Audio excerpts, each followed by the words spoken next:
To this story now, President Ramaphosa is leading an Imbizo in Upington in the Northern Cape.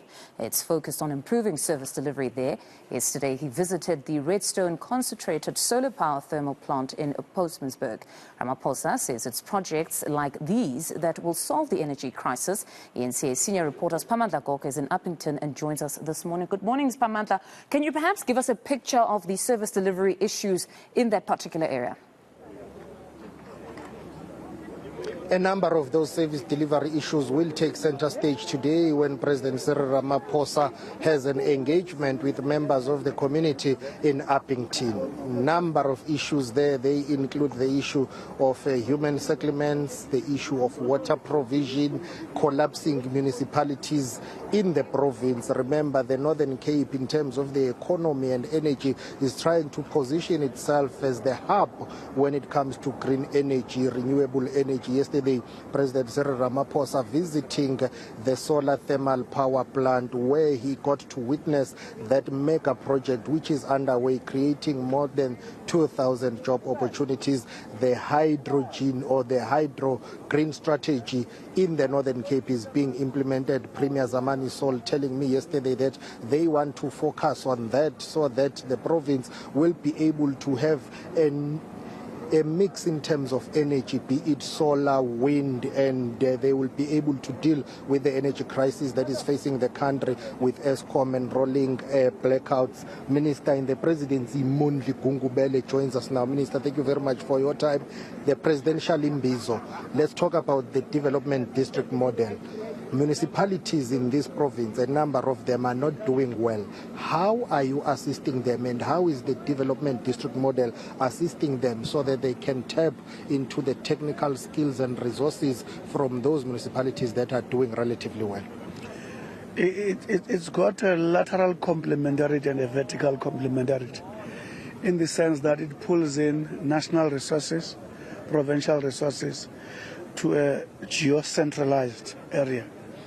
In other words, that is what we try to do all over the country, and it works in some areas. It still has some challenges in some areas. We'll get a better report. We're actually analyzing the situation here. We know, for instance, that the district, Gao district, general as a district, it's not doing badly, but local authority, we are also advised even about this one. It's got its own challenges. But the district model, what the president is trying to do is to popularize it, also test its functionality, and continue to use these Imbizos to popularize it as the key intervention going forward, because it's not a political issue, it's a resource concentration issue. Let me put it to you, Minister, that what you will hear today at that stadium is something that you have heard before.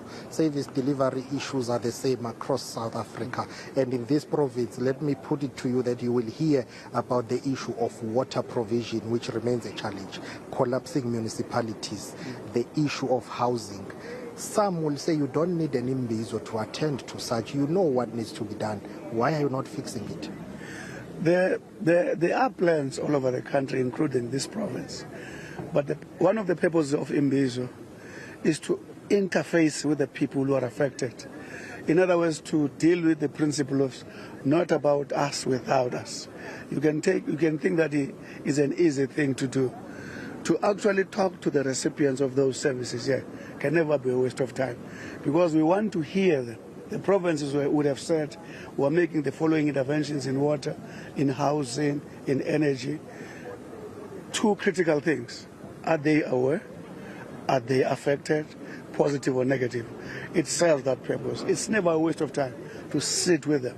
There is no meeting that is redundant in interacting with our people. So it serves that purpose. You mentioned the issue of energy. The Northern Cape is trying to become the hub when it comes to the issue of mixed energy here. They are rolling their hydrogen green strategy. We are seized with the issue of Eskom, which the ANC-led government has been failing to get it right. Load shedding, as we speak, is being implemented. Development requires a stable, affordable power supply. Eskom is failing to do that. How are you going to provide service delivery without electricity? Let me start by saying the fact that the president announced a well-consulted plan of 5 interventions is an attempt to deal with that, and with no doubt we will prevail. The fact that it is followed by appointing a board of men and women with a track record, it's also a deliberate intention.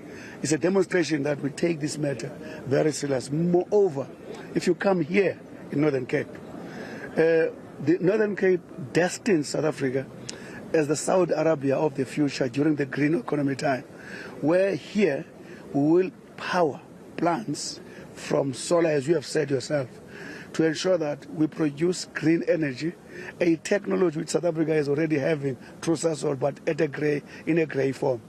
But some will say at ESCOM the board is not seized with operational matters. It's the management that deals with that, and you need changes at a management level.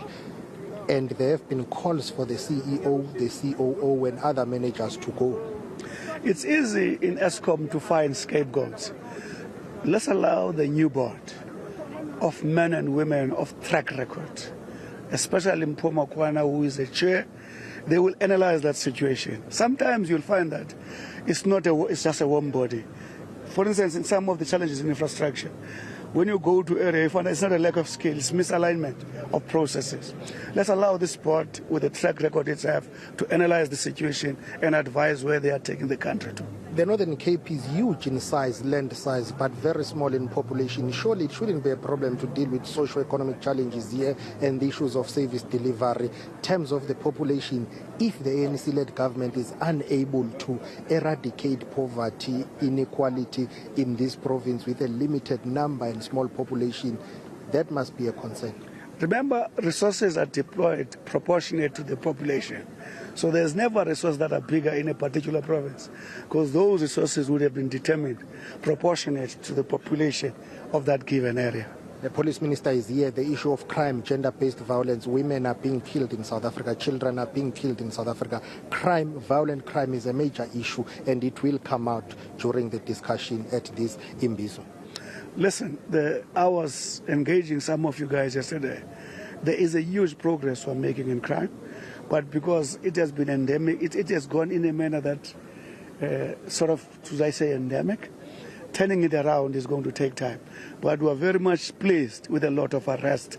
Like yesterday I was saying, in the high priority crimes, 24,000 arrests have been done. 1,003 somethings are convictions, 22,000 cases are being attended to, 13,000 are appearing before court. On the DNA, for instance, from 250... There's a backlog there. Yes, from 250 to 150, already 50 million is added in that area to try to prioritize the issue of dealing with gender-based violence. Thank you very much for your time. That is Minister Mondli Gungubele, Minister in the Presidency here, as we await the arrival of President Cyril Ramaphosa to commence with day 2 of the presidential Imbizo in the Northern Cape, Upington. Already this Imbizo has taken place in other 4 provinces, Mpumalanga, if I'm not mistaken, the Free State, Northwest, Gauteng, and now we are in the Northern Cape.